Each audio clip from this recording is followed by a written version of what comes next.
Hi folks, Pastor Charles here in Huntsville, Alabama, looking like death on stilts. I've been working real hard at the Club Connect project, and I am on my way into Huntsville now. And I just wanted to share something with you this morning in the way of a life lesson or a spiritual lesson or both. I was going out to my truck this morning so I could head out to Huntsville, and as I was getting in my truck, I had some business I needed to conduct today at the bank, so I needed to go to the bank, have a couple little errands I'm needing to run. And as I'm getting in my truck and getting ready to leave my driveway, I noticed that there is an older lady outside mowing or beginning to mow our neighbor's front lawn, and she's using a push mower. Well, in our neighborhood, we all have pretty large front yards, and doing a yard as large as our front lawn with a push mower is gonna take half a day. And this lady is older. She's certainly older than I am, and I'm assuming maybe she's the mother of our neighbor, because I know our neighbors, but I didn't recognize this particular lady. So anyway, I'm getting in my truck, I'm getting ready to go, and all I've got on my mind is I need to go to the bank, I need to do this, I need to do that. You know how your mind works. And but as I look at this lady mowing the lawn, my conscience really begins to prick me, and I say, you know, you've got a zero-turn riding mower in the garage. It would take you probably 10 minutes to zip across the neighbor's front yard and get that entire lawn mowed, so this poor older lady doesn't have to push a push mower half the day trying to mow that great big front yard. Well, but then in my mind I've got all this reasoning going on. Yeah, but you've got to go to the bank, you've got to do this, you've got to do that, you've got to get to Huntsville, so on and so forth. And I actually went so far as to back out of my driveway. I decided to check the mailbox before I left, and I checked the mail, and after I had checked the mail, I just was overcome by the sensation, you know the right thing to do, and why aren't you doing it? So I pulled back into my driveway and opened the garage, and I went in, put some gas in my zero-turn mower and turned it on, and I rode it across the lawn to the neighbors.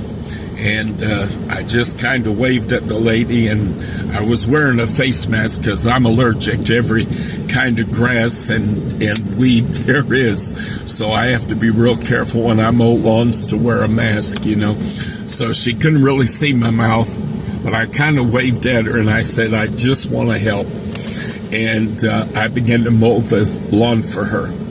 She had only gotten the little strip between our driveways done, so the entire other part of the lawn was needing to be done. Folks, it took me maybe 10 or 15 minutes at best to zip through her lawn and get that all done. And then I said, well, my lawn needs to be mowed anyway, so since I've got the mower out, I might as well go ahead and do my lawn while I'm at it. So I went ahead and mowed our front lawn as well. I want to tell you, as Christians, doing good works, helping people, being a blessing to those around us is supposed to be second nature. And honestly, I can say, as I saw this lady pushing that mower this morning. I immediately knew what I needed to do. I tried to reason it out for a minute. I tried to cut myself some slack, as it were, and give myself an excuse for simply going and doing my business and getting done everything that I need to get done. But in the end, that seed of goodness and charity that God has placed in my spirit just wouldn't let me go on about my business without stopping to help my neighbor. If I could encourage you today in anything in this age of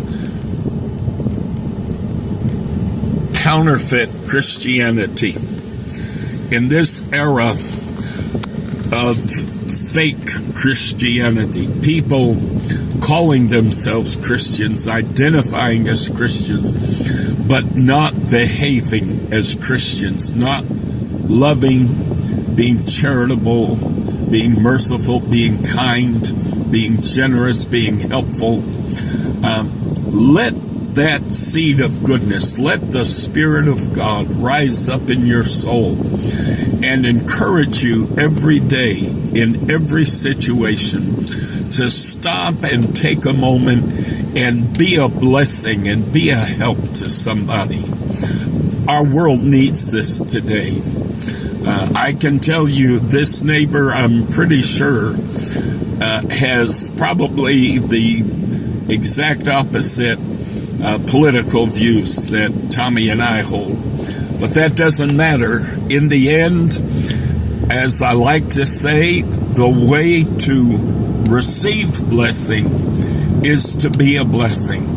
God has promised, give and it shall be given unto you, pressed down, shaken together, running over, shall men give unto your bosom. People run around looking for breakthroughs. People run around looking for an opportunity to rise up and to advance, to get more, to have more. And I'm here to tell you today,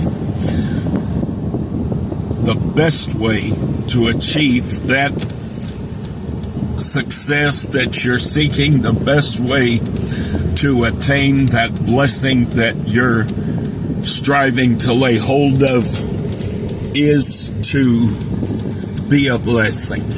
So I encourage you today, go out and be a blessing.